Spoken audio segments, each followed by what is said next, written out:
Hello guys, how are you all? Welcome back to my channel. So, today we are gonna see, what if Izuku was kidnapped for his high IQ movie. So before we start, go check out the author of this fanfic, Wondersing. Link is in the description. Also subscribe to our channel and like this video. So let's begin the video.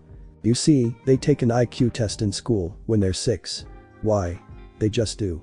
Every child in the country does. Izuku has always been an intelligent boy.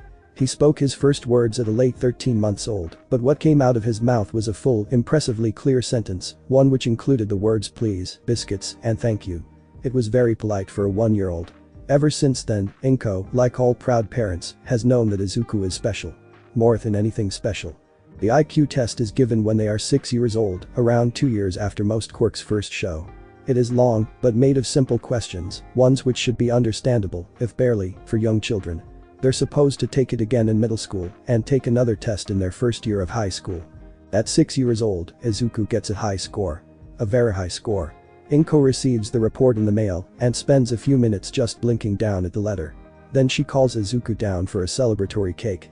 Izuku is happy that his mom is happy. The only thing that will make the day better is if he finally manifests his quirk. They went to the doctor when he was 5, after all the other kids in his kindergarten class got their quirks, except for Saida and Karaba.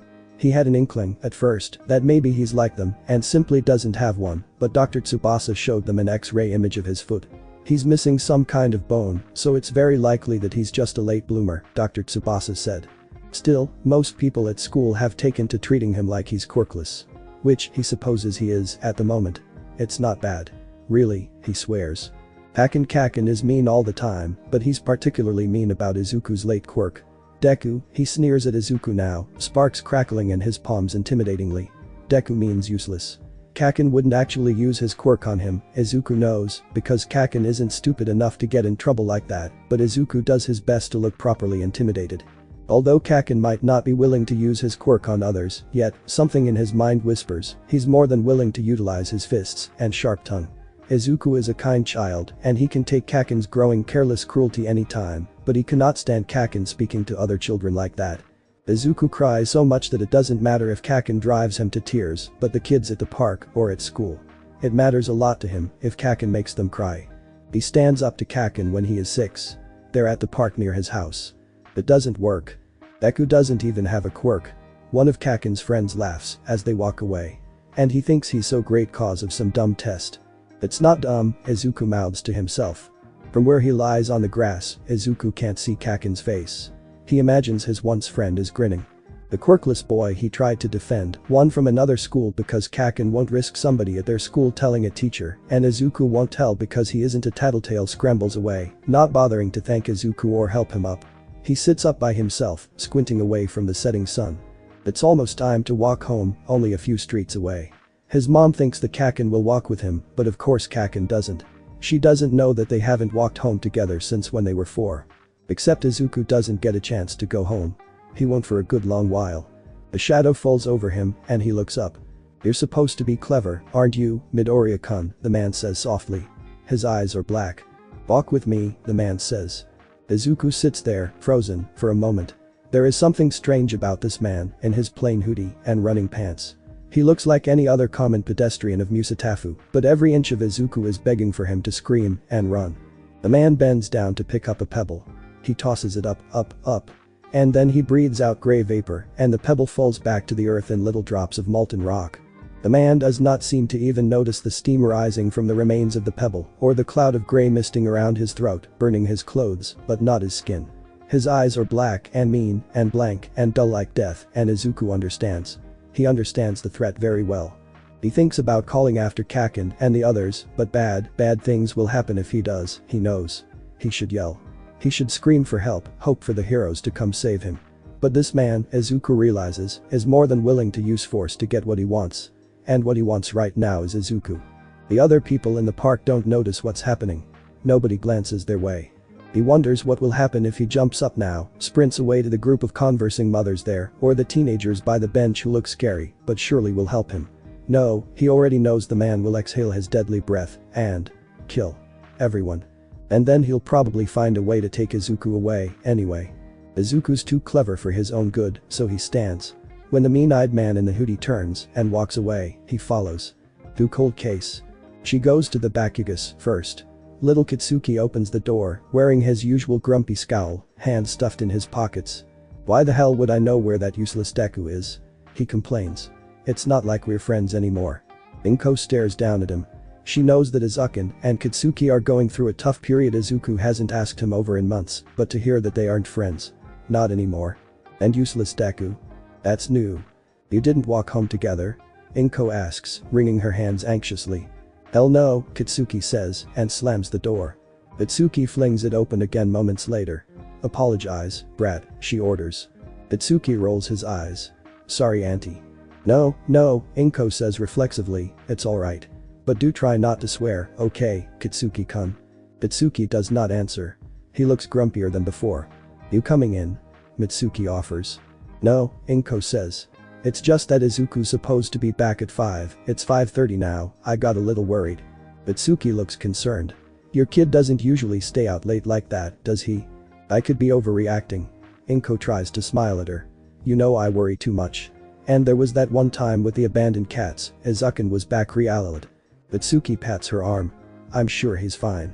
Except he's not. Inko goes back home and waits in the living room, nibbling uselessly on a bar of chocolate for an hour more before she gives in. She goes to the park, searching high and low. Izuku isn't there. She hurries around the streets and back alleys, calling out for her son until her voice is hoarse, and 3 separate people have asked if something's wrong. She tells them it's fine, just kids, you know. Always wandering off to who knows where. Maybe, she thinks, Izuku has found another box of starving kittens or has gone to the bookstore and fallen asleep. Maybe there's really nothing to stress about. She doesn't know who she's trying to convince. You said you'd walk home with Kitsuki, she thinks worriedly. Oh, Izuku. Why did you lie? Inko returns to the park and asks around. Takara-san, who sits at the bench all day long, feeding the hungry sparrows, says that he saw Izuku leaving with a man in a gray hoodie. A friend, he assumed. That's when she calls the police. There are police cars in front of the Midoriya house. He walks past them on his way home, barely spares a glance for them. No doubt Deku's fucked up big time, somehow, but it's none of his business. They tell him at dinner time. His dad says that Deku's missing, went and got himself kidnapped or some shit.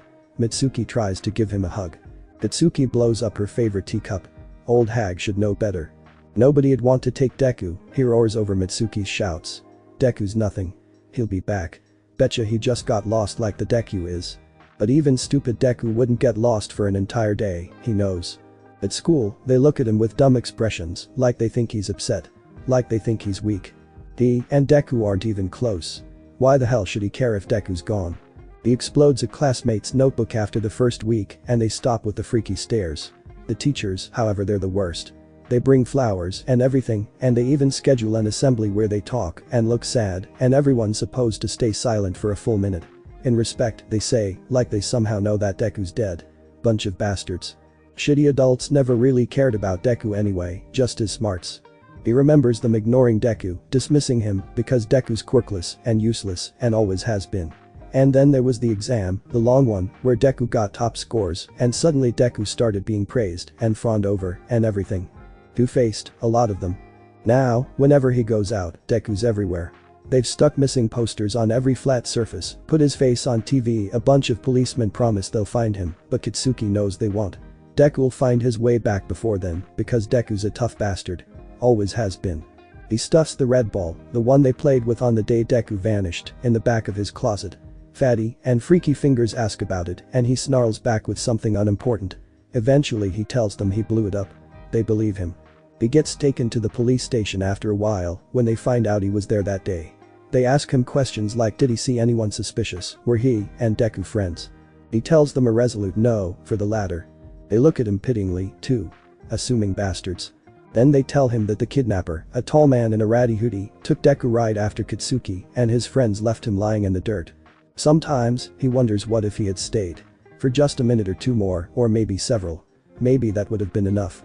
Maybe Deku would still be annoying Kitsuki all the time and Auntie wouldn't be looking more and more pale each day. Patty and Freaky Fingers would stop looking so guilty and there would be no more dumb flowers on Deku's school desk because Deku would still be there and he'd need the space for his dumb notebooks. Sometimes his parents say stupid things like you know, Kitsuki, you can't keep believing that Izuku's coming back or the police are thinking of declaring it a cold case. Never when Auntie Inko's in the house, of course. He always spits out something loud and angry. Something like Deku's too useless to be dead. Which doesn't even make sense, but whatever. It always shuts them up pretty quickly and they look away and Kitsuki stomps up to his room. Maybe he digs out the shitty red ball sometimes and thinks about hurling it into a river. But he never does. He throws the ball back into the closet, blows something up and goes to bed early. "You didn't walk home together," it rings in his ears. He remembers Auntie looking so surprised when he told her no. "Shitty Deku," he growls to himself. His classmates try not to look at him weirdly. His head feels too quiet nowadays. It's like, without Deku, his thoughts are running in circles and escaping out of his ears. He talks louder to fill up the silence, makes bigger and better explosions and smirks as people look at him in amazement. "This one'll be great one day," they whisper. But no matter what he shouts, no matter what he blows up, nobody actually listens to him. Not the hag, not his old man, not Fatty or Freaky Fingers, not even kind Auntie Inko. Deku was the only one who listened, really. But of course, he's gone now. Without Deku, Kitsuki is not real, not to anyone. He's only that loud brat, or future hero Bakugo, or the boy who made Hana cry, did you hear? And of course, he's the one with the explosion quirk. It all comes back to his quirk. Regrets are not a new thing for him, even at the age of 7, but what he regrets most is, perhaps, that his amazing, awesome quirk was no use that day, because Kitsuki wasn't there. Heroes save people, but he wasn't there to save Deku. He should have been, because useless Deku couldn't save himself, and got fucking kidnapped. What use is an amazing quirk if you aren't there when it's needed? Heroes are heroes because they're there for people. Kitsuki is not a hero. Mostly he just wants to forget. Deku doesn't matter now because Deku's not here. But his parents are persistent. They keep bringing Deku up when Kitsuki just doesn't want to think about him. Useless extras. They keep asking Kitsuki, too gently, if he really believes that Deku will come back. He snaps, "Yeah, duh," every time. It takes a year of quietness in the classroom when they do their worksheets, because there's no more Deku to annoy everyone with his endless muttering, of Auntie putting on weight and drowning herself in her job, because Deku's still gone, of posters gradually being taken down from walls and storefronts, because everyone's giving up hope for his answer to change to silence. Midoriya Izuku disappears with a mysterious man on a sunny June day. There are no clues and no leads. The police tear their hair out trying to find anything that might bring him back to his mother, but all they dig up are dead ends. It's as if he literally vanished into thin air. But who knows, with the quirks popping up these days. Izuku remembers the first quirk specialist they went to. The doctor was a balding man with a potbelly and small, round glasses. He sat them down in his office and broke the news to them in a blunt but soft tone. There was nothing wrong with Izuku, the doctor told them. He didn't have the toe joint, so it was entirely possible that Izuku had a quirk and just wasn't showing it yet. Still, the chances of him developing a quirk as time passed by decreased greatly, said Dr. Tubasa. Izuku was 5 at the time. With every day that came and went, those odds dropped more and more. Sometimes the uncertainty is the worst. He'd rather have a clear diagnosis than one that's almost mocking him, giving him false hope. He'd rather know for sure what his future will be like, instead of balancing on a thin thread, wishing that what everyone else thinks is wrong. He's not quirkless. He's not. Izuku remembers his mother crying when they got home. There were other specialists after that, other clinics, and pitying doctors who all said the same thing. That there was nothing they could do. Either Izuku was quirkless, or his quirk wasn't showing yet, or it was one of those subtle ones, the type that nobody can tell exists. An invisible quirk is better than nothing at all, he knows. But something like Kaken would be far more useful, especially in heroics. And right now it would be really useful right now. Izuku wonders how Kaken's explosions will fare against this man, his kidnapper. It'll probably change nothing, because the man's breath is scary, but Kaken's quirk would do something, at least. Meanwhile, Izuku is stuck following along, struck silent, for once not muttering absent-mindedly. He's too terrified to even think properly. Izuku wonders, sickly, how his mother will react when she realizes he's missing. Or maybe they'll find his body before then. Who knows? Maybe this man is a killer, a murderer, and he will make Izuku burn and scream, his skin melting with poisonous vapor, before he finally dies. They leave the park. There is a cold hand on his arm. The man's skin is rough and dry, his fingers calloused. Izuku has to fight the urge to rip himself away. Bakara-san, the one who likes feeding the birds, lifts his head and smiles at them kindly, obliviously. No doubt he thinks Izuku and the man know each other. They make a turn once they're out on the streets, and suddenly the man's grip tightens and he's being pulled into an alleyway. Izuku's eyes catch on a surveillance camera in the corner, but it has the look of one that's been abandoned for too long, rusted, and broken from age. He wonders if there will be anything left for the police, the heroes, to find. He didn't know that it could be this easy to disappear in Mustafa. The man in the hoodie lets go of his arm, but Izuku cannot bring himself to run, stiff with fear and nerves. The man glances down at him disdainfully, reaching into his pocket to pull out a phone. It is plain and black, with no visible branding. The man dials a number. Akagiri, he greets, his voice low and rough. Sakuracho Street, second alley. Izuku strains his ears, there is no reply. But he sees, out of the corner of his eye, red. The portal opens, spiraling into existence. It is the color of blood, of Kaken's scarlet eyes. The man pushes Izuku in roughly, and he is falling, spinning into nowhere, into nothingness. Izuku hits the floor face first. He scrambles up. He is in a room with purple carpeting, dim yellow lights, and a broad window overlooking the skyline of an unfamiliar city. It looks almost like an office, except there is no desk or chair. Nothing except a lonely-looking potted plant by the door. There is a new person in the corner of the room. Izuku can't tell if they're male or female, because their body is made of curling mist. The man in the hoodie steps through the portal and into the room behind him, as casually as if he's done it 1,000 times before. "Stand straight, boy," he says. It's a hypocritical order, as the man himself is slouching. Izuku trembles, though, and tries to straighten his back and square his shoulders, like Kaken always does. "I am Kumo," the hoodie man says. "And I am Akagiri," who introduces the person in the corner of the room, whose voice is too low to be a woman's. His body, made of malevolent red mist, is the same color as the portal that brought them here. His eyes glow yellow, and he wears a black suit with a red bow tie. "We are the Triumvirate," Kumo says, "your new bosses." He pulls down his hood, revealing neat black hair and tanned skin. There are deep bags under his dull eyes. Akagiri, who has no mouth, nonetheless seems to smile at Izuku. A Triumvirate, of course, has 3 members. "Our colleague is currently busy, but he congratulates you on your decision to join us in our mission to rebuild this world." There are many things Izuku should say to that, but he cannot force out a word. Leers down at his meek silence. "Scared, are you, boy?" "And no," Izuku squeaks out. "You work for us now," says Akagiri calmly. His voice is slow and thick like overly sweet honey. "Please remember that, Midoriya-kun. I know this is an uncomfortable situation, but do not be afraid. Obey us, and you will not be harmed." Breathes out a puff of gray that only damages his clothes further, the scent of scorched fabric filling the air. It is a warning. Disobeying, obviously, is not a viable option. Akagiri spreads his arms, red mist wisping around his impeccably ironed sleeves. "We are always looking for new employees," he says. "And our other colleague, Hiseki, he is a man with great dreams for our organization, the Order of the Triumvirate." He proposed an interesting plan. Project 022, where we take in underappreciated, neglected children with great potential and induct them into our order. "I'll admit, Midoriya Izuku, that I am still skeptical," says Kumo. He peers down at Izuku with a predatory stare. "Only time will tell of your usefulness, I suppose." "Do you know why we chose you, Midoriya-kun?" Akagiri asks. "Your IQ test results. You are the highest scoring living person in Japan, boy.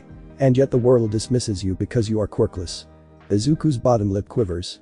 "I'm not quirkless." "It doesn't matter what you believe." Akagiri sounds almost sympathetic. "You might not have the toe joint, but once you reach 7 years of age, your chances of manifesting a quirk drops down to 1 in 300 odds. Izuku is almost 7. The world will hate you for it, the statistics do not lie.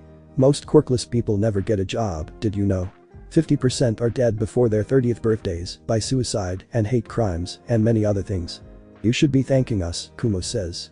"We're giving you a chance to do something with your life and intellect when the rest of the universe doesn't care." "I want to go home," Izuku chokes out. "I want my mom." He tries not to look at them, their burning pity and sugared words. He stares at the potted plant by the door with wet eyes. "I'm afraid you won't be seeing her again, Midoriya-kun," Akagiri says gently. He walks closer and lays an incorporeal, barely their hand on Izuku's shaking shoulder. "Do not worry, she will remain unharmed for as long as you do what we say." That is a threat, he knows. "Don't you touch her," Izuku says. "An assertive child, aren't you?" Akagiri laughs, his hand dropping from Izuku's shoulder. "Be assured, Midoriya. Your mother will come to no harm as long as you obey." Things are going too fast for him to process properly. There are hiccups building in his chest, but he can't bring himself to sob. Less than 15 minutes ago, he was glaring at Kitsuki with trembling fists.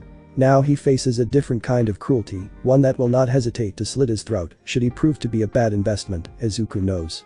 An investment. That is all he is, Izuku thinks woodenly. He, and whoever else is taken for this Project 022. He was so proud of his exam results. It was something that proved he wasn't useless. It was something he did that made his mom happy and got everyone else to back off for a while. But if only he'd scored lowly, he wouldn't be here now. You will begin training tomorrow, Akagiri announces. Should you work hard, you will be rewarded. We'll see how your lessons go, and in time you will participate in operations and prove your worth. You're the first subject of Project 022, says Kumo. Be proud. He smiles mockingly, his lips thin and pale, but it doesn't reach his eyes. It seems as if nothing does. The dim lighting of the room makes his blank gaze flash. Izuku shudders. In time you will understand our vision, Akagiri says, red mist curling around the white collar of his shirt. Once again, Akagiri seems to smile. There will be other children coming soon. I hope you all get along. Izuku wants to say, I don't know your vision, or how many others are you talking about. But he knows he will cry if he opens his mouth, so he doesn't. He stays in a room that has white walls and a white tiled floor and bright white lights. It is a small room with no windows or desks or chairs, just 2 military-style bunk beds placed against opposing walls. That makes 4 beds total, and Izuku sleeps on the lower bunk, which has a hard mattress and white sheets and a thin white pillow. Everything in the bathroom is white as well. What is not white is gleaming steel, like the toilet, the sink, and the showerhead. He gets sick of the white in less than a day. He misses his bedroom, his colorful posters and hero merch, and the notebooks on his shelves. The notebooks. Izuku's worked for nearly a year on them, ever since he learned to write. Months of effort, 3 notebooks, pages upon pages of careful analysis on quirks, all gone because he'll never see his home again. Izuku doesn't dare ask for new pens or notebooks or anything from the triumvirate people, his captors. It's not like he'll be using them now. There's no one he can talk to, anyway. He was brought to his new bedroom by one of Akagiri's portals, and he hasn't heard anything from him or Kumo since then. There is a small window in his door, and when he jumps up high, he can see that there are 2 guards outside his room, wearing navy uniforms and carrying sleek guns. There is an unfamiliar insignia on the sleeves of their jackets, a white triskelion in a circle of deep purple. The symbol of this order of the triumvirate, maybe. There are cameras in his room. 2 of them, looking shiny and new and top of the line. They stare down at Izuku with beetle eyes, red lights flashing like a warning, try anything funny and you won't like the consequences. Not that there's anything he can try. There is nothing in the room except the beds, and all Izuku has on him are the clothes on his back. Eventually he lies down on his new uncomfortable mattress. It is adult-sized, like his captors anticipate him staying here for many, many years. He didn't get much sleep that night. Izuku is woken in the morning by the sound of the door being flung open. He blinks open heavy eyes just in time to witness a pink-haired girl around his age being pushed into the room, the door closing shut behind her. The girl picks herself up and slams herself against the metal door, kicking and beating at it uselessly. Let me out. She roars shrilly. Let me out. She's not crying. Her eyes are yellow with strange pupils and she glares at the door fiercely, to no avail. Outside, the guards ignore her. Izuku's first impression of Hatsume is that she is a hurricane. She turns and her odd eyes zero in on Izuku. You, she says. Were you kidnapped too? Yeah, Izuku says. That's all he gets out before the girl continues, speaking with a slight lisp. That's great. Well, not great, obviously, I just mean I'm Hatsume. They took me from my aunt's shop, she does auto repair work. How long have you been here? Where'd they pick you up from? A day. I was at the park.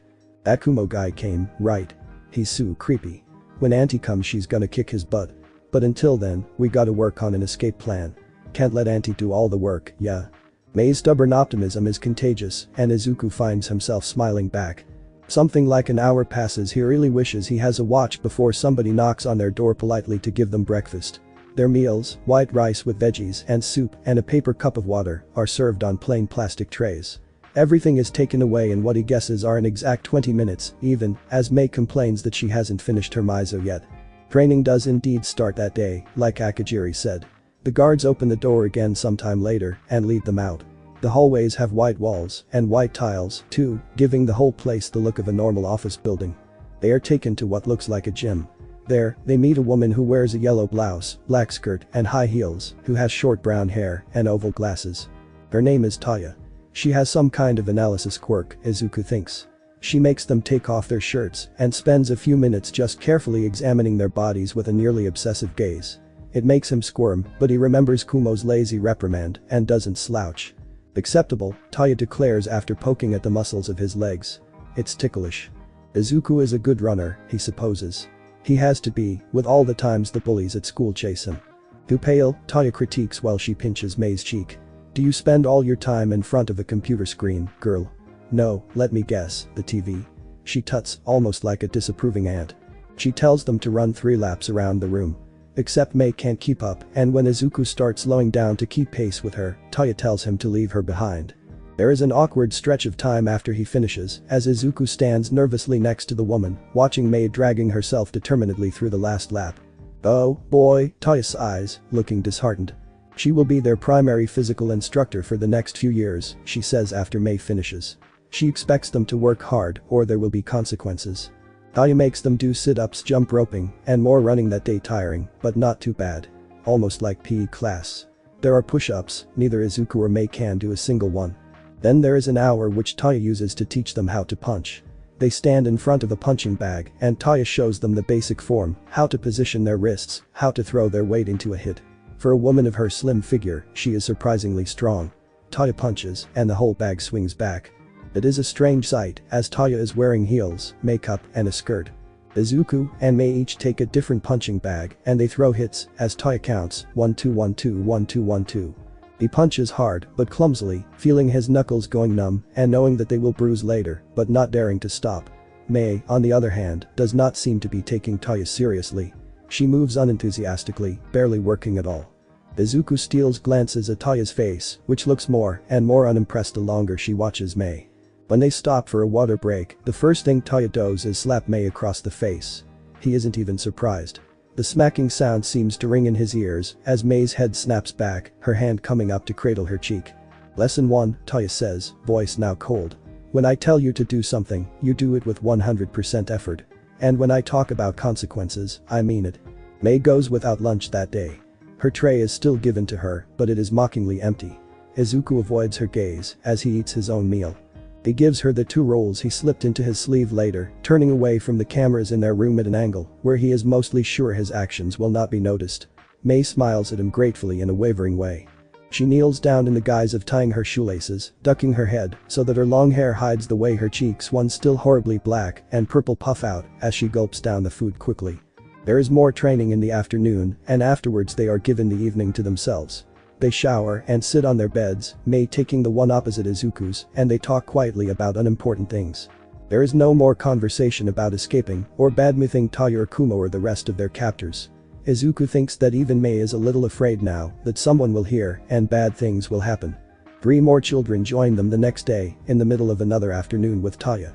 Shinsu Hitashi and Kaminari Denki, both boys their age, and Taka Akeo, who is 2 years older. Hitashi is dragged into the gym first by a guard and has wild purple hair and deep bags beneath his eyes, one's darker than Kumo's. He is sullen and rarely talks. Then comes Denki, who is blonde with a black streak and scared, but he grins weakly at Izuku, and it is wide and bright. Akeo has bad ears and wings. They aren't allowed to talk while they train, but she tells them her name when lessons for the day finish, and they are walking through the hallways together, led by yet another pair of armed silent guards. Hitashi and Denki are pushed into Mei and Izuku's room, solving the mystery of who will be occupying the last 2 beds. Akeo, however, is led to another room where she stays alone for the night, like Izuku did on his first day. There are others who come.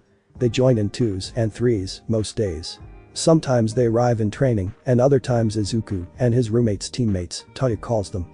If they're in the same room, their teammates peek out the window in their door to witness another boy or girl shouting as they are thrown into their rooms, their cells. Most are Japanese children. Then there are those who speak English or Chinese or Korean or Malay or Spanish or all sorts of other languages. The Order of the Triumvirate, Izuku realizes with sickening clarity, is not a weak organization. They must be influential to be able to capture children from across the world. Smuggling rings, Mei suggests one night when the lights are out and they are curled up in their beds, listening to the sounds of each other's breathing. They must have people who have access to the quirk registries, Izuku whispers quietly back. Or something. Most of us here have useful quirks. Not me, he doesn't say. Quirk therapists, specialists, doctors, government officials. Shut up, Hitashi mutters. I'm trying to sleep. You stay awake for hours, anyway, Mei replies. Denki, who has buried his head beneath his pillow, snorts out in agreement. By the time the arrivals trickle to a stop, there are over 40 children at the training hall each day. Izuku knows all their names.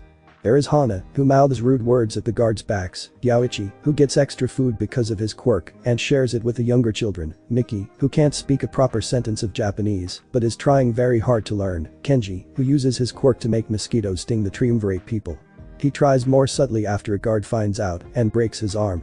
There are little Emi and Mary, who can fly and make things heavier respectively, and many others. More trainers come and they are split into separate groups and separate training halls.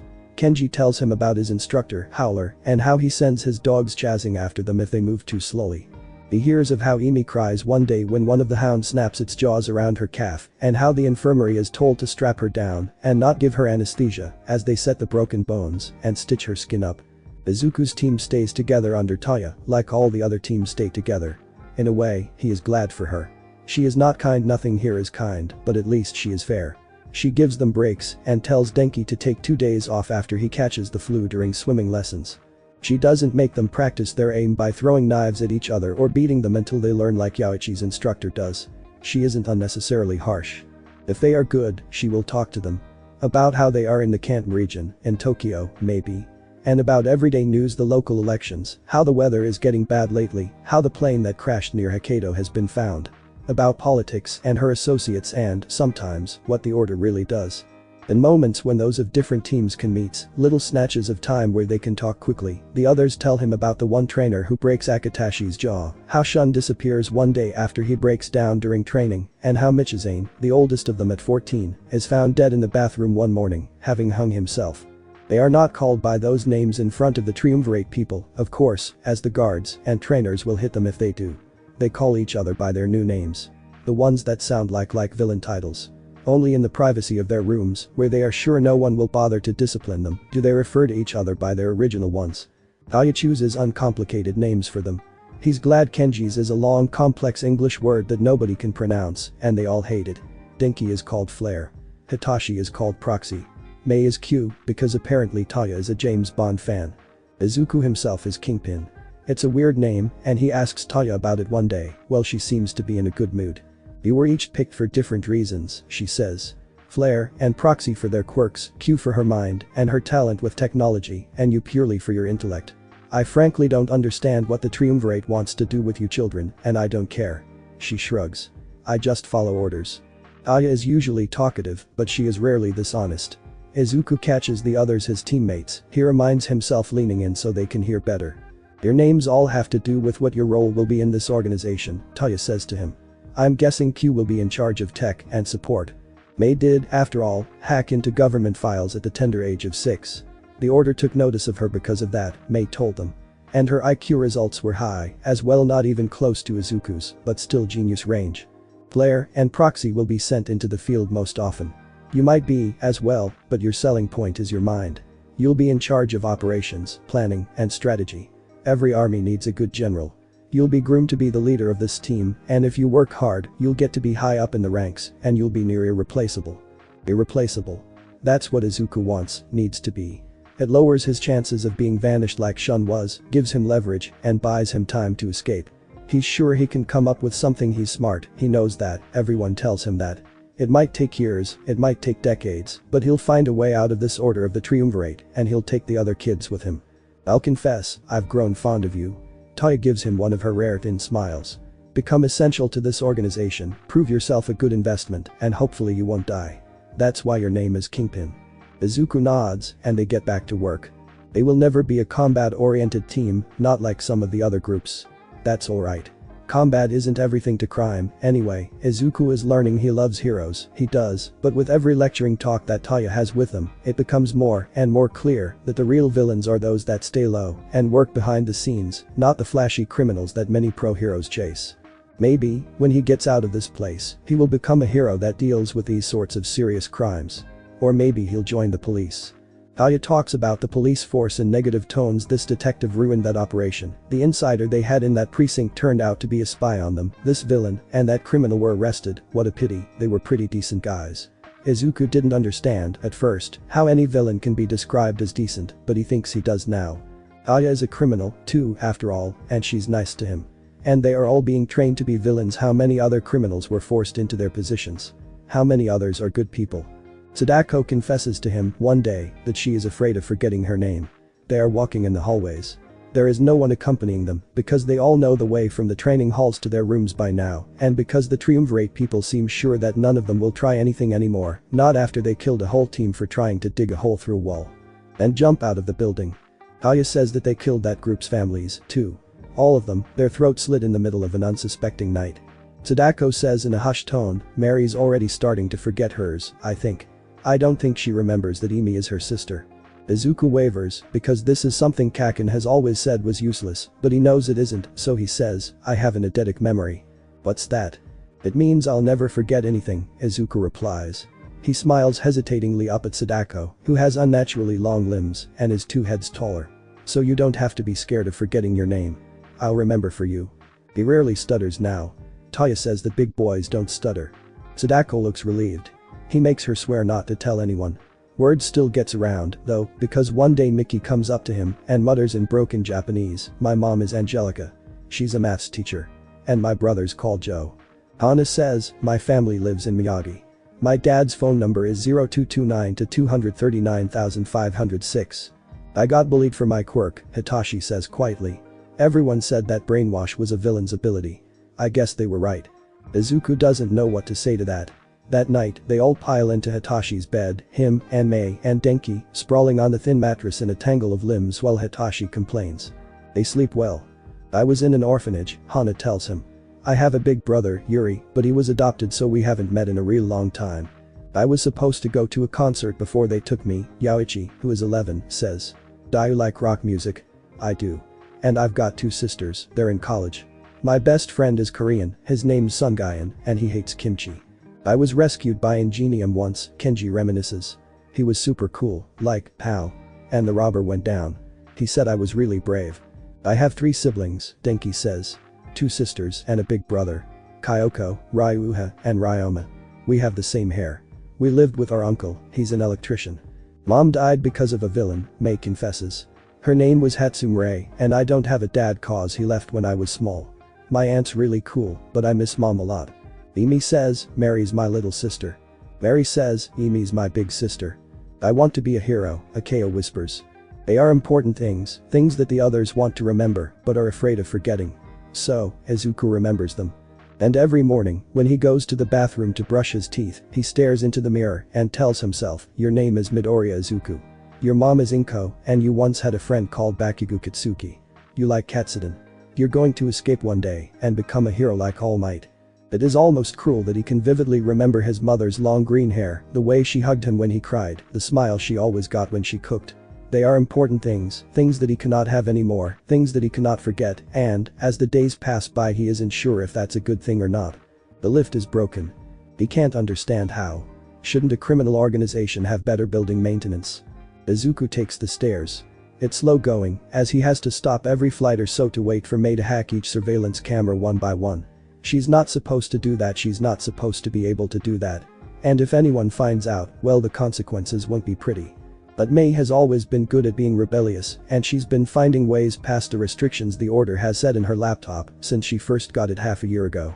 It took 2 years of good behavior and obedience to persuade Taya to buy her one. They all knew how dangerous Mei could be with a computer of her own. Mei is certainly skilled enough to loop camera feeds. That was one of the first things the order taught her, Izuku thinks. It's useful, especially, as they now have more freedom in sneaking around the building than ever before. It takes a full 30 minutes for him to make his way up to the top floor, Mei's instructions on when and where he can move, transmitting into his stolen earpiece. The building's cameras scan past him, unaware of his quiet steps. The door to the open roof is one of the few in the building that doesn't require a handprint scan, or, at the very least, a keycard. It's actually closed with a simple lock. Izuku twists a bobby pin into the keyhole and wiggles it around until the door opens with a soft click. He pushes his way outside carefully, tucking the pin back into one of the many pockets of his baggy uniform. Kenji is on the roof, just as Emi said. The older boy is leaning on the metal fence that separates him from an early death, staring out at the city pensively. Minato Ward in Tokyo is beautiful at night. The Order of the Triumvirate's headquarters is a normal-looking office building located on the outskirts of the city, but Izuku can still see faraway Tokyo Tower if he squints, and he can catch glimpses of normal life in the pedestrians that hurry around on the streets down below. The lights of the city are dizzying, blurring before his eyes. Kenji, Izuku calls out, voice nearly lost in the gusting wind. What are you doing up here? What are you doing here? Kenji shoots back, but he steps away from the fence and the edge of the roof, and Izuku is relieved. Mimi says you've been here for 2 hours, he says. She's worried. Kenji has always had a soft spot for the girl, the youngest of his team. He had become especially protective after the incident with their trainer's dogs. Izuku remembers the pale, angry look on Kenji's face as they waited for Emi to be released from the infirmary. His other teammates had been scared into compliance after the event, but not Kenji. The Rottweiler that bit her eventually suffered the deadly bite of some insect or another and died a few days later. Everyone knew Kenji was the culprit, but he was never punished. Izuku remembers Howler's eyes gleaming with satisfaction, even though he had lost one of his prized hounds. The frigid man had taught Kenji cruelty, and he had taught it well. Kenji furrows his brows now, an expression far too severe for the face of a 12-year-old. You should come down and get some sleep, Izuku tells him quietly. Kenji makes an attempt at looking annoyed. I told her not to tell you. Don't be mad at her. I'm not, Kenji sighs. Izuku closes the door and sits down against it. Kenji slumps down next to him. I wasn't going to jump if that's what you were thinking, he says. I know, Izuku replies. Was today your first operation? Heard. Operation. Such a clinical sounding word. It was the word Akagiri used, so it's what Izuku and the other kids call the little jobs the order has them do. Sometimes they are nothing special, like when Mei helps out in the labs, or when Izuku is told to solve a logistics problem or analyze a pro-hero's quirk. But oftentimes Hitashi will be called to an interrogation room and handed a list of questions to ask a prisoner, or Denki will be let out of headquarters and told to overload an unfamiliar building's power system. Those are the ones everybody dreads. You never know what you'll be made to do. I killed a man today, Kenji says. Izuku tenses. What? I mean, he's not dead yet, Kenji says morosely. I think he's still unconscious. But he'll die soon. What happened? Izuku probes warily. They collected an entire box of giant hornets, Kenji explains. Howler drove me near this guy's house and rang the doorbell. When he walked out, I told the hornets to sting him. Izuku thumps the back of his head against the door absently, stunned. This is the first time any of them has been made to actually kill someone. You're such a busybody, you know, Kenji complains quietly. You're always poking around, sticking your nose into other people's business. I told myself I wasn't gonna tell anyone. I won't tell, Izuku promises. You'd better not, Kenji warns. A hornet creeps out from the collar of his shirt. It flies onto Kenji's palm and he holds it up to Izuku's face. One sting won't kill you, but it'll be very painful. Izuku laughs. Kenji won't do that. He's more likely to send mosquitoes or ants after him, harmless but annoying things. How did you get up here? Izuku asks, changing the subject. Kenji finally smiles, a small curve of his lips. Did you know, there's been a lot of bugs in the building lately, he says. Izuku giggles. Really? I told the security guys I found out how to get the insects to leave. But they have to let me out onto the roof once a day. Risky, Izuku says. Kenji could have just as easily been dragged to Howler and whipped for his disrespect. Kenji shrugs. The guys on the night shift are always pretty chill. Too tired to get angry, Izuku agrees. They look up at the night sky in silence. Izuku misses Musatafu. The stars were clearer from there. Here, in Tokyo, pollution wisps in the air. Are you two coming down or not? Mei asks after a while, voice tinny in Izuku's earpiece. Coming, Izuku hurries to placate her. In the end, Kenji goes down first, and Izuku waits before setting out on another half-hour trek down the stairs. It's not like Kenji can accompany him, after all, and not be seen coming down, as Mei tiredly hacks into the building's cameras and loops their feeds. The people manning the CCTV control room would definitely be suspicious. Finally, Mei mutters when he slips back into their room dorm would be a better word for it, he thinks at 2 in the morning. Her eyes are bloodshot from staring at her computer screen for so long, and her fingers are cramped from rapid typing. Did you have to take so long? Sorry, Izuku mumbles sheepishly. Hitashi sits up abruptly on his bed, making both of them jump, and Mei slam her laptop shut. Oh my god, he says, fluffy hair ridiculously messy. The ever-present bags under his eyes are darker than usual. Both of you shut the fuck up and go to sleep. You're awake, Izuku splutters. I'm always awake, Hitashi snaps. Go to sleep. And close the lights before I short them out, Denki moans, blanket covering his head. It'll be on purpose this time. Mei turns off the lights. Hitashi mutters a prayer for Dumba's friends. Izuku goes to bed. He sleeps. They have uniforms. Those came in the 3rd month, tossed to them by their trainers. They are plain navy blue jumpsuits. On one sleeve is the symbol of the order, white triskelion, and purple circle, and all. There is no insignia on the other sleeve. That space is left blank for their armbands. Izuku's team was given green armbands for Kingpin's hair, Taya told them amusedly, but the other teams have different ones. Kenji and Imi's group has red bands. Sadako's is black. There are purple, white, gray, orange, brown, blue, yellow, and pink, to each team with a different color. Team Midori, they are called. Izuku fiddles with his armband as he stands outside Dr. Tsubasa's office. The door is opened in a few short moments, and Yaoichi walks out. He's looking distressingly gaunt, but he's also eating from a large box of biscuits, so Izuku doesn't worry too much. Want one? Yaoichi offers. He holds out the box. Izuku picks one out, a small one that's shaped like a bear. A cat. Thanks. Yaoichi leaves with a backwards wave, munching hungrily on his biscuits.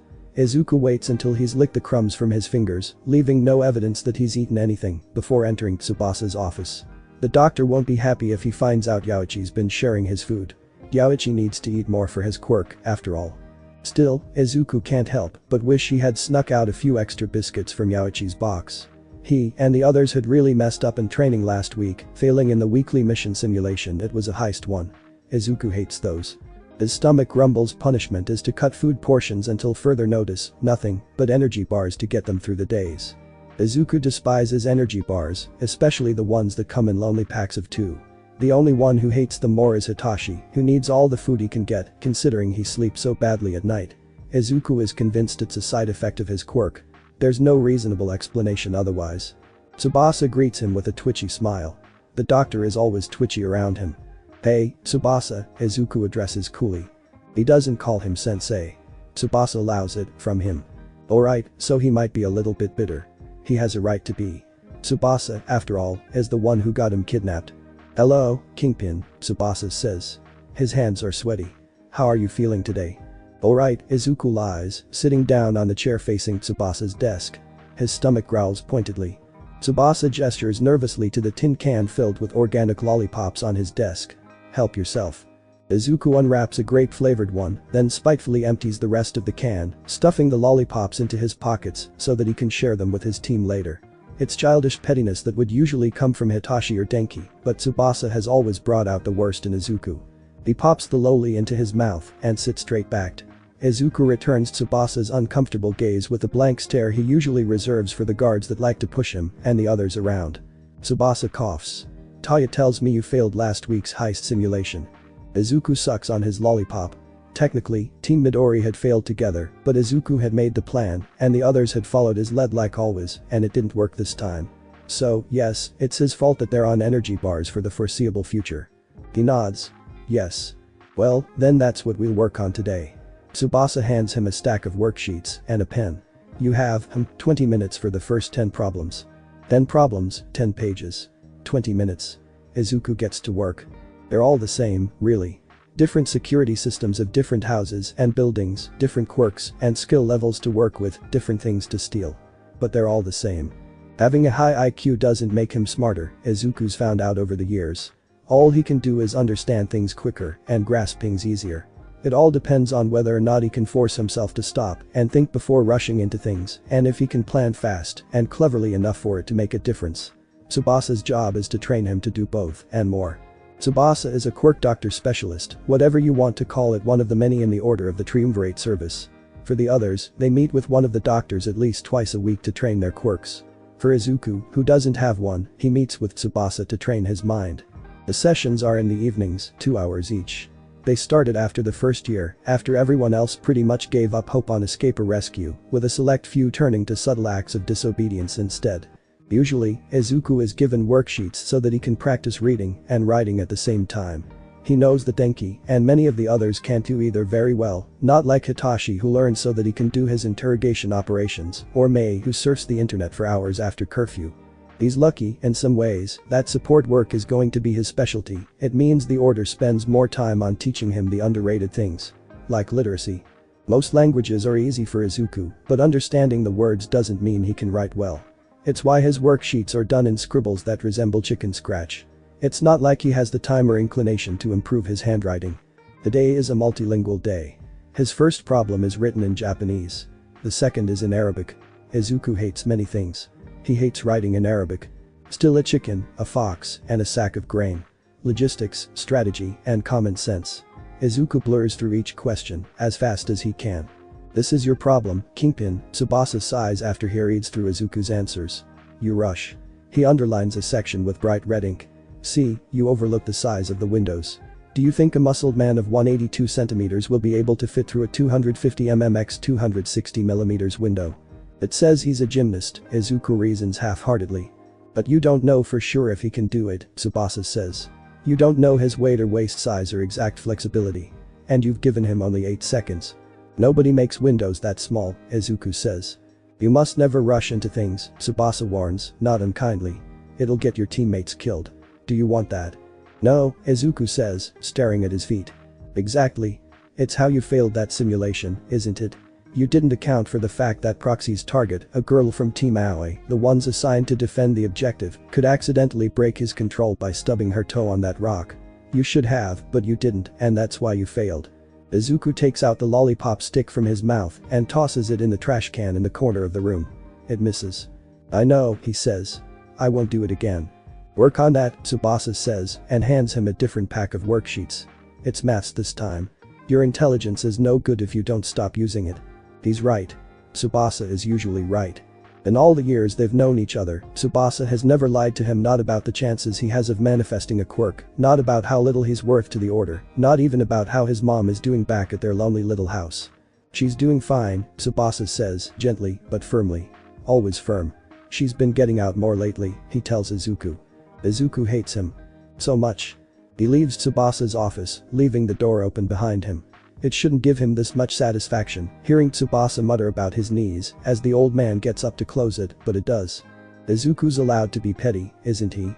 The hallways are far from empty at this time, and Izuku avoids making eye contact with the people he passes. Those with uniforms and guns are security, patrolling the halls in pairs. Those without are the dangerous ones. Trainers and villains, and others that the Order of the Triumvirate employs, who are allowed far more in how much they can order him around. Mikao was taken to the labs a year back by one of the scientists. Her left wing was half dissected, Izuku remembers, before her trainer found out and shot the man through the heart. The dorms are all located in one corridor. There are no more guards in front of their doors, but handprint scanners have been installed ever since they first started learning lockpicking. His session with Tsubasa ended at 9, and if he doesn't enter his dorm before 1:15, he's locked out for the rest of the night. That's how it is. Izuku presses the palm of his hand to the scanner next to their door. It flashes green, and the door clicks open. Denki is doing sit-ups on the floor, turning purple, as he counts, 96 and 98. You skipped 97, Izuku points out, smiling. Denki groans. Give me a break, man. Hitashi is in the shower. Mei is nowhere to be found, probably working late in the labs again. Izuku sits down on his bed. He watches Denki struggle for some time, letting the familiar feel of their dormitory calm his scattered mind. It soon becomes clear to him that Denki isn't stopping anytime soon, grimly chanting the numbers while he pushes himself through the exercise. What bet did you lose this time? Izuku asks. You know me so well, Denki says. His entire body is trembling. What was it? Izuku repeats curiously. Hitashi Denki grunts, looking 3 seconds away from collapsing. Hitashi said I couldn't eat 5 hot dogs in 60 seconds. Why, you actually tried. Izuku begins to laugh, lying down and rubbing a hand over his eyes. It was close, okay. Denki whines, still determinedly doing his sit-ups. 10 more seconds and I would have finished. How many do you have to do? 200. Izuku sits up abruptly. Wait. Hot dogs. He can't see Denki's face as the other boy pushes through his punishment, but he is definitely sporting a shifty grin as he replies, hot dogs, yeah. What about it? I can't believe you, Izuku says, not sure whether to fume or laugh. You got hot dogs, and why you didn't share. You were with Tsubasa, Denki says unrepentantly. Besides. We saved some for you, Hitashi finishes. He stands in the doorway of their shared bathroom, drying his hair with a towel. He looks like a wet cat. Izuku says, as much. You look like a wet cat. Shut up, Hitashi says, irritated. Do you want food or not? We should wait until after curfew, Izuku says. Because that's when the looping system he and Mei have set into the camera feeds will start up. We don't want security coming down on us. The guys on the night shift don't care about things like this, Hitashi says dismissively. He would know. He takes late shifts in the CCTV control room a lot as punishment when Taya is angry at him or when he's particularly bored. he knows all of the night shift people. Hitashi drops a hot dog into his hands. It's in a paper bag with a familiar design 7-Eleven. Izuku examines it incredulously. How did you even get this? Hitashi looks smug. A guard was pissing me off, so I decided to make him go for a trip down to the nearest convenience store. You shouldn't have done that, Izuku says disapprovingly. If the guy had, God forbid, tripped over a goddamn pebble. Hungry, Hitashi mumbles, as an explanation, climbing up the flimsy ladder of their bunk bed to his own mattress, the one above Izuku's. I made him think he fell asleep, after, he added defensively. Izuku is guiltily grateful that Hitachi had taken such a risk, despite the hell that would have rained down on them all if the guard had gained awareness during his errand, or if Taya had found out. Hunger is something that all of them loathe. They all miss the times when they couldn't make out each individual rib bone on their chests. His stomach rumbles. The first bite feels like paradise, cheese inside sausage inside dry, warm bread. Crust crumbs stick to his chin, it's a wonderfully annoying feeling. Izuku sighs contentedly. Lollipops and biscuits and tasteless energy bars are no match for actual food. And the tomato sauce, the goddamn tomato sauce. One day, Izuku vows he'll run away and become a tomato farmer. Then he'll have unlimited tomato sauce for the rest of his life and all will be well. By the time he finishes savoring his late night snack, Denki is done with his sit-ups and is curled up in bed, fast asleep. Izuku gets up to pull a thin blanket over the snoring boy. He wrinkles his nose. Denki sweaty. Hitachi, who's the pickiest of them all when it comes to hygiene, looks disgusted. He'd better shower in the morning. You should make him do it, Izuku suggests. I will, Hitachi grumbles. Denki always looks troubled when sleeping. Maybe it is because he can't smile his usual smile while asleep, or maybe it is because all the worries he pushes away in the daytime comes to haunt him at night. Izuku doesn't know. It is nearly 10:30. Izuku settles down, arranging himself into a suitably asleep-looking position. At 10:30, the camera feeds will start looping, and it's best if he looks passed out at that time.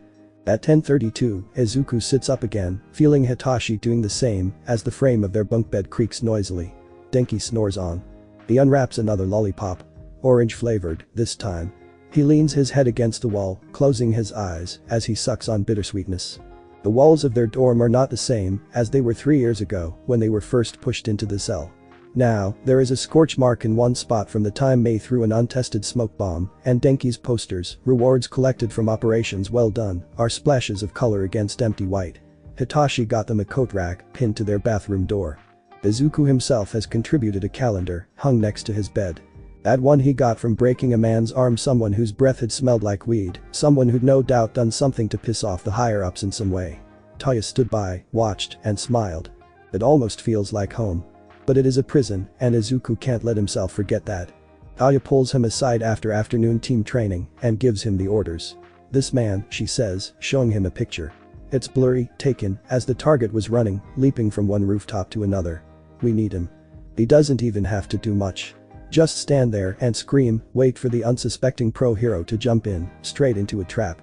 It is his 11th operation. It still makes him feel sick. It is past nightfall when Izuku gets off the van, Taya following. They are in a seedy town, 2 hours of driving from headquarters, a place where the air itself smells of cigarette smoke and cheap liquor. This alone tells him all he needs to know about the hero they will be capturing tonight.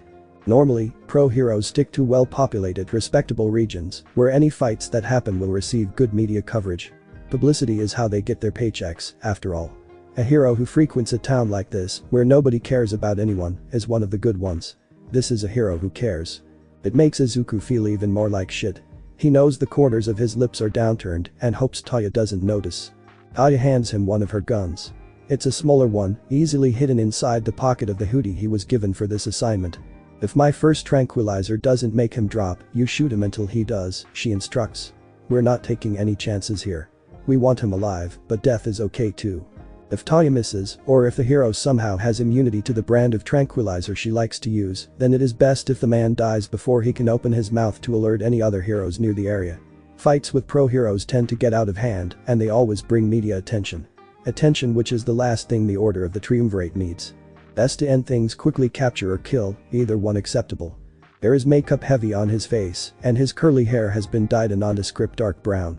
Taya leans down to fix the plastic on his nose, a covering which magically makes it look both bigger and longer. We'd use Chameleon's quirk like usual, but this guy, she grimaces. Any disguise made by quirks won't work. The moment he lays his eyes on you, it'll fall apart. What's his quirk? Izuku asks, kneeling down to tie his shoelaces. He is wearing worn sneakers today, not the usual uniform boots. He wants to ask where they got them, but then thinks better of it. Taya will probably hit him, annoyed, as she looks right now. Erasure. Taya checks her own gun one last time, slotting in a pack of tranquilizers. He's always been a pain to deal with. Akagiri thinks we should take care of him now, before he gains more experience. I agree. Their driver calls out, he's coming. 2 kilometers southwest. Taya ruffles his hair in an attempt at encouragement. Come on. Let's get going. She leads him to an alleyway. They have to drag a man out of the way, a drunk who was sleeping by the dumpster. Taya shoves him out onto the street. Izuku avoids the man's unfocused eyes as he throws up and staggers away. The driver's voice crackles into his earpiece. 700 meters south. Coming slow. This is an easy job. Don't fail, Taya murmurs and leaves. She makes her way up to a rooftop across the street, a long, sleek gun slung on her back. Izuku is left alone. He tips his head back and looks at the stars. There is a streak of yellow-white flying through the night sky. A shooting star. How did the rhyme go again? It was an English one, he remembers. Shooting star, shooting star. He should make a wish, he thinks. The order comes before he can. Now, Taya says, sounding tense through his earpiece. Izuku shouts, as loudly as he can. It bursts out of his mouth, startling pigeons into taking flight. He cries for help, for a miracle, for a hero to come save him. It is all the things he wishes he had screamed out loud the day Kumo took him from the park, fingers digging into his arm as the man dragged him along. Maybe if he had. Regret. It's something he's very familiar with. Help me, Izuku shouts, voice cracking. The whisper in the wind and a figure drops down in front of him. Long hair, long scarf. Izuku recognizes the target. Please, Izuku says as helplessly as if he really was in danger. His hand is in his pocket, tied around the handle of his gun. Kid, the pro hero soothes. It's okay. Tell me what's wrong. That's as far as the man gets before Taya's dart strikes him in the neck. Bad luck, Izuku thinks that using the scarf leaves the neck open to attack. And that the suit wasn't zipped up fully. The hero's eyes are wide and surprised, staring straight into Izuku's. Then they slip close and the man falls gracelessly to the ground. Izuku approaches carefully, relinquishing the unconscious man of his scarf first and foremost. It's made of a durable, lightweight material he's sure Mei would love to get her hands on it. Maybe after the order scientists have had their turn prodding at it. He's picking through the man's vest when Taya arrives, gun once again slung casually across her back. Her skirt is dirty from kneeling on the rooftop. Izuku hands her the scarf, then the gun and knives he found hidden in the pro hero's pockets and strapped to his thighs. Practical, Taya hums appreciatively, examining Eraserhead's choice of weapons. Smart man. Not one to fool around. She seems much more relaxed now that their target has been apprehended. Their driver honks the car impatiently and they set to work dragging the pro hero back to the van. He's surprisingly light for a man of his profession. The dark bags under the man's eyes remind Izuku of Hitashi and he feels sick to the stomach once again. He wonders what the order will do with this one. Experimentation. Interrogation. He hopes Taya won't tell him. They are an hour into the drive back to headquarters when Taya stops the car. They're in front of a bookstore, one that is almost closing. Good job today, Kingpin, Taya congratulates him. She hands him 200,000 yen. You have 15 minutes to shop. Izuku gets some novels and more food from the convenience store across the road because they're running low on hot dogs. He thinks back to sharp, surprised eyes, to the pro hero tied up and unconscious in the back of the van, and it's not worth it. Not even a little. Hitashi watches the man in the chair quietly. Beside him, Tubasa stands with a notebook in hand. He keeps flipping the pages with no real purpose, the crisp noises hurting Hitashi's ears. When's the deadline? Hitashi asks, hands clasped tightly behind his back. Tsubasa sighs. 6 minutes. There's a sympathetic feel in the way he says it, but Hitashi knows better. He isn't like Izuku, whose relationship with the old doctor is a landmine of lies and complicated history. Hitashi knows exactly what kind of a person Tsubasa is, and if Tsubasa truly cared, he would appeal to Akagiri for an extension. Always so willing to let him take the blame, every doctor he's worked with in interrogations has been the same. I'll go and get a coffee, Tsubasa says, handing the notebook to him. Hitashi takes it with a silent scowl. Stay, proxy. Watch the prisoner. Leaves, and he watches the doctor's back with bitter disgust. One would think that he would at least have the grace to watch the hell that's bound to rain down in 6 minutes, but Tsubasa doesn't even do that. He flees like a coward. Hitashi looks down at the notebook in his hands. Labeled Notes Proxy in his own careless handwriting, it holds dozens of pages of information gained from interrogations. Some were transcribed down himself, others by the doctors he's worked with. He's not the only one in the Order of the Triumvirate with a quirk suited for interrogation, not even the only one among the Project 022 kids. It just so happens that is rather efficient a tool that can force prisoners to reveal information willingly in a way, instead of a messy torture quirk. Mind quirks are rare, and 9 times out of 10, Hitashi will be called to handle a case over anyone else. There's usually at least one doctor on standby while he does his work. Doctor might even be the wrong term here. The ones he's worked with are usually supervisors at the most, meant to make sure he produces results as quickly and smoothly as possible. Sometimes a prisoner will attempt suicide, and the doctor will try to keep them alive, but they always die, with satisfied gleams in their eyes. Nobody tries a suicide technique that isn't guaranteed to work. Those suicides were the only occasions when Hitashi failed to squeeze out the information that the Order wanted. In his own opinion, as it was those doctors' jobs to keep his subjects alive, it was never his fault. But of course, he was the one they punished. Of course. The subject, though, is different. Hitashi has never faced somebody with an erasure quirk before. Nor has he ever met someone with such a stubborn mind. He glances at the clock hung on the wall. It's designed with the cheerful visage of Winnie the Pooh printed on its cheap plastic face. The cartoon bear is a brighter yellow than Denki's hair and grins just as cluelessly, as if mocking him. The clock's minute hand moves. 5 minutes left. Hitashi returns to staring at the man in the chair. They are separated by one-way glass that divides the room in half. He can see the prisoner can't see him. On his side, there are tables filled with computers and papers and notebooks of information that look exactly like the one he holds, save for the different names scrawled in different handwriting on the covers. There are 11 other notebooks in total, 11 others who use their quirks to acquire information for the Order. He knows Boxer from Team Aka and Aim from Team Kuro. Boxer, named for that box-like shape his mouth forms when he smiles, and Aim, short for Aim no Yuzume, the Shinto goddess of joy. In the prisoner's side of the room, there's not much apart from the chair and the captive himself. The chair could be mistaken for a dental engine, with straps pinning the prisoner down tightly, his legs straight and his arms tied to the armrests. The lights shine a soft yellow, as if comforting the man inside.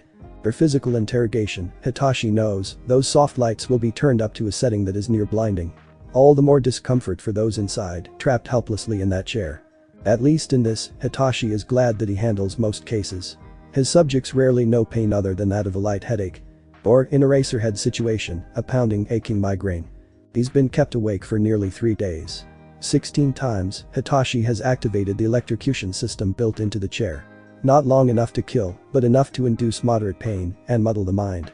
He's never had to use it this much before. It makes him feel sickened. But, faced with a deadline that's shorter than usual and the most bullheaded prisoner he's ever had to question, Hitashi is not afraid to admit that he's been getting more and more desperate with each minute that passes. The long-haired man's face is tight, sweat beating down his forehead. "It's your own fault for being so stubborn," Hitashi says aloud, leaning forward into the mic attached to the wall adjacent to the one-way glass. "It would be easier for both you and I if you just cooperated." The man's fists clench tighter. If Hitachi wasn't mostly sure that it would be impossible, he would think the man's veins would explode from sheer frustration. Eraserhead is pissed beyond belief, no doubt about it. Good. Hitachi feels the same. "I have a deadline to keep," Hitachi says into the mic. "If you answer just one of my questions, I'll have shown signs of progress, and we won't be forced to move you into stage 2 of interrogations. You can guess what that is, right? It's going to be infinitely more painful than what I've done to you." Eraserhead lies still. The only signs of life from him are his flickering eyes and flexing fists. Even his chest barely moves. His breaths are long and soft. "Don't you have a family?" Hitachi asks. "Maybe a girlfriend. Or a boyfriend, I'm not one to judge." Again, no response. "Do you own a dog? You look like a dog person." That's a lie. Eraserhead looks very much like a cat person. The sparse profile they have of him even states that he hates dogs with a passion. He sees Eraserhead's eyebrow twitch.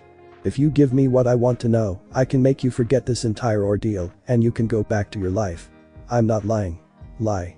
You'll give us your information sooner or later, anyway, like everyone else." "Lie, again."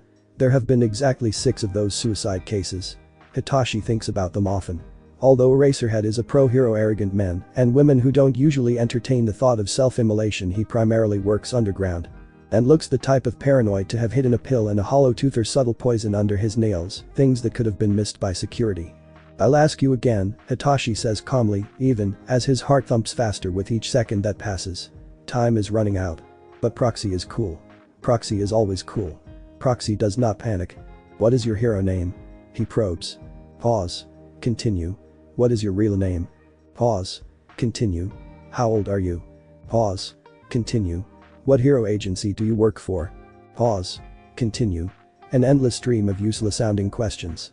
Most people, especially pro-heroes, would have snapped and answered one by now, regardless of all the warnings they've definitely been given about all the different types of interrogation useful quirks that exist. They are warned about mind-type quirks, particularly quirks like Hitashi's. In a situation like Eraserhead, the best he can do is stay still and silent and not respond. Mind quirks, like most quirks, have conditions that must be met before they go into effect. So, if it isn't something unavoidable like touch or sight, then what a prisoner under interrogation should do is, well, simply nothing. It's not a foolproof technique, but a basic one that anyone with any training at all would know. The thing is, everyone cracks and responds sooner or later. Especially if they get riled up. If Hitashi had more time to goad and probe, he's sure Eraserhead will snap back. What's your hero name? Hitashi asks again, wishing that the man will just give in and shout Eraserhead. Like he no doubt aches to do. All he needs is one verbal reply.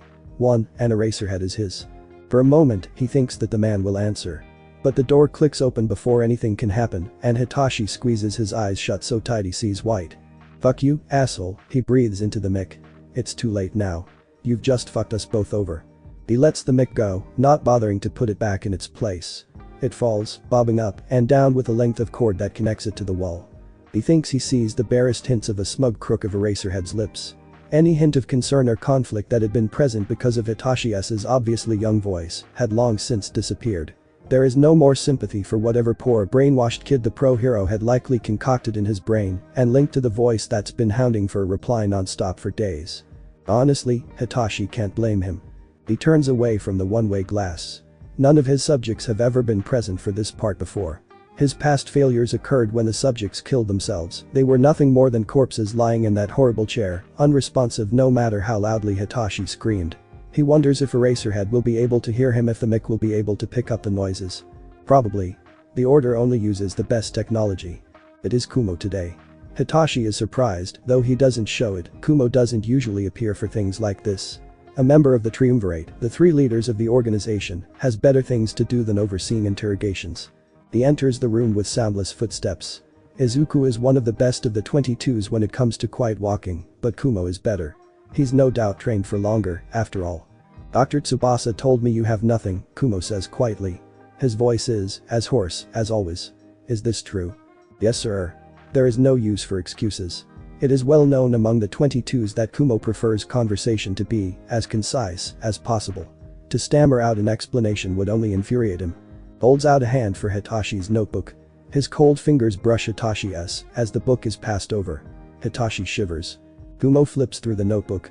The last entry is dated to 7 weeks ago, his last interrogation op. It was a woman that time, with clouds for hair. They turned dark and foggy as the stress of being taken prisoner settled in, and after he got what the order wanted, security snapped her neck and the cloud slowly dissipated. Watching it happen made Hitashi feel funny inside, like when he thinks about his mom. After that entry, the notes end. A short title Eraserhead and a date, but nothing underneath. Only little marks where Tsubasa's pen had dug into the paper in frustration. Eraserhead had stayed stubbornly silent. Looks down at the pitifully blank page, then at Hitashi again. His eyes are as dark as the cloud woman's hair was right before she finally died. Failure is not good, Kumo rasps. Yes, sir, Hitashi agrees. Kumo is quiet for a while. When Kumo is quiet, he stares blankly ahead like he is thinking, and he stops moving. Like a statue. Hitashi gazes at the man, feeling strangely calm. He always feels this way before the punishment. This way, when it starts, he feels almost nothing. Akagiri tells me I should be more kind, Kumo says in a musing tone. Hitashi's calm mood shakes and nearly shatters. Sir? Go, says Kumo. I will take over this operation. Even in his tattered old hoodie and shorts, he exudes a sense of danger. Perhaps he could pass as a college student on the streets of Tokyo, but his black eyes are dead. Those eyes are the most identifiable feature about him, as lifeless as rotten fish and 1,000 times more foreboding. Otherwise, from his dark hair to his acne-scarred face, he looks nothing more than just another broken 20-something-year-old. Kumo holds the notebook out to him. Be grateful, he sneers. Looks at where Eraserhead lies on the other side of the one-way window. Gray breath puffs out from his cracked lips, as if contemplating the best way to go about torturing information out of a man with an erasure quirk. Well, physical measures can be just as painful. Beatings, electrocution, waterboarding, sensory deprivation or overstimulation. There is also the obvious method of blindfolding the man or carving out his eyes. He's sure the labs would be delighted with the new testing material. But however Kumo decides to deal with this case, whether he pulls in a torture specialist or goes on with stage 2 himself, it's got nothing to do with Hitachi anymore. Thank you, sir. Unable to believe his luck, Hitachi takes back the offered notebook, practically throws it on the table with the rest, and fast walks out of the room. Just like that, Mei says skeptically when he finishes telling them about it. Just like that, Hitachi repeats, still in wonder. No punishment at all. Zero. All three of his teammates look doubtful at the truth of that statement, but Hitachi isn't going to look a gift horse in the mouth. He'll lay low for some time, be as obedient as possible, restrain himself from doing dumb things like turning security guards into gophers, and hopefully things will turn out fine. If Kumo decided on no punishment for the day, then why the heck not? It's not like Hitashi's going to ask him why. I don't think the lack of punishment is the strangest thing, Izuku says quietly. He might just be following what Akagiri suggested, like he told you. More importantly, why is he taking over the operation at all? Izuku has reason to be curious. Kumo has never dealt with interrogations before, as far as they know, anyway, though Hitachi doesn't doubt he has the skill set for it. For stage 2, definitely. Pain is easy to inflict. Though making sure the information they get is accurate, that's harder. I don't know, Hitachi says honestly. There's no need to think that deeply. I'm just glad he's not pissed at me. What questions did they want you to ask? Asks Izuku, leaning forward. Hitachi looks at him irritably. Just drop it, Izuku. It comes out sharper than intended. But then again, most of what he says does. Hey, Denki interjects. No need to get riled up. Izuku nods and leans away a little, surrendering easily. Mei and Denki glance uncertainly between the two of them. They butt heads the most in their little team. Maybe just because of differences in their personalities, partly because they're both more than a little bossy, and almost certainly because Hitachi gets annoyed easily. Very easily. In team simulations, Izuku is undoubtedly the leader. They've never been sent out all together on an op before, not like some of the other teams, but there is nobody Hitachi will trust more to make the right calls than Izuku. Then Kingpin. Honestly, Hitachi trusts Izuku more than he trusts himself. But, little stupid arguments and things like this, they build up. Hitachi is not sure how to stop being so quick to irritate, but he's thankful Izuku's more mature and patient than the rest of the 22s put together. Izuku is often the first to back off if a conflict arises. Things definitely would have blown up between them otherwise. Hitachi's shoulders are stiff.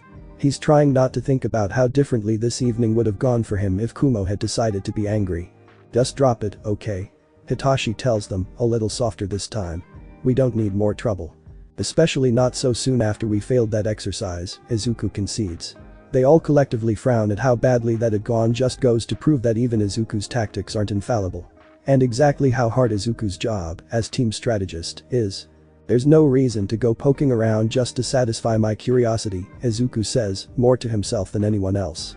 There's not even anything concrete at all about there being something strange at all about the situation. Just a feeling that there's more to this operation than usual. It has nothing to do with us anymore, and since Hitachi has now been pulled out of the case, if he plays nice for a while, they'll forget about it and none of us will be affected. Hitachi can't help the almost fond smile that crooks his lips. Izuku's doing that again, where he says out loud what he's thinking to help him reason things out. Outside of the tense, half-panicked atmosphere of the planning time they're given before team simulations, it's endearing. It reminds Hitachi of the mumbling thing Izuku used to do near constantly before Taya scared it out of him. Taya had been very effective. Izuku doesn't even stutter outside of their dorm anymore. We don't need more trouble, Izuku concludes, repeating Hitashi's words. He looks sheepishly at him. Sorry. I won't push, promise. No need to say sorry, idiot. You always do that. Whatever, Hitachi says, turning to look away from them. They're huddled together on Hitashi's bed, simply because it's the tidiest. Izuku's, the bunk below his, is filled with homework from Tubasa and tiny easy-to-break pieces of machinery he's been working on, the materials nicked from the labs. Denki's is laden with junk, dirty clothes and food wrappers and probably a knife or two somewhere in there. Mei's bed, though, it's despicable. Simply despicable. Hitachi wouldn't sit on that mess on threat of decapitation. More often than not, Mei is too lazy to clean up her bed before she goes to sleep and climbs into one of the other bunks. The others can't be bothered to shove her out.